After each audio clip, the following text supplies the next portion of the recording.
Kung meron ka dyang tuna, mushrooms, cream of mushrooms, all-purpose cream, pepper, minced garlic, at 1 cup of grated cheese. Tara, umpisa na natin magluto. And for today's video, let me share with you this easy and quick recipe. So, alam nyo na ba kung anong lulutuin natin? Kung hindi pa, tara, samahan nyo ako hanggang matapos itong video. Let's start by heating a pan. And I just add 1 tablespoon of oil. And add immediately the 2 tablespoon of butter. Curious ka rin ba kung bakit may oil pa? Butter na nga ang gagamitin.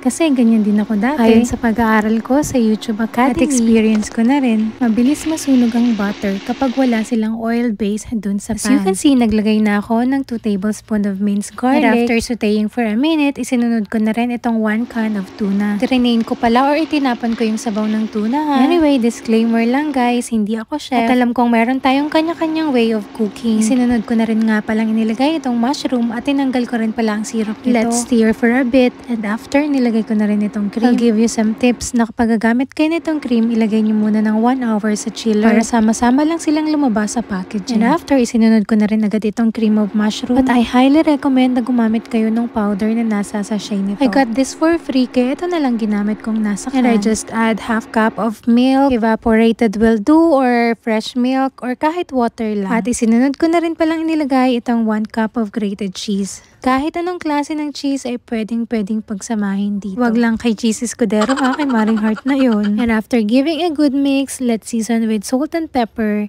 and a little bit of paprika to add some spice. Haluin ulit natin para maging well distributed na lahat ng spice na inilagay natin. Siyempre, don't forget to taste test. Pero ako, dahil gutom na, iti-taste test ko na siya with pasta. Naluto ko na to kanina according to packaging instructions. Hindi ko na pinakita sa inyo. Dahil alam nyo na kung paano magluto ng pasta. You have 2 options on putting the sauce.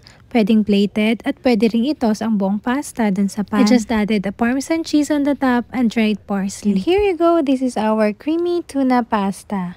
Tara, kain na tayo. Anyways, that's it for today's video. Thank you for watching. Please follow for more.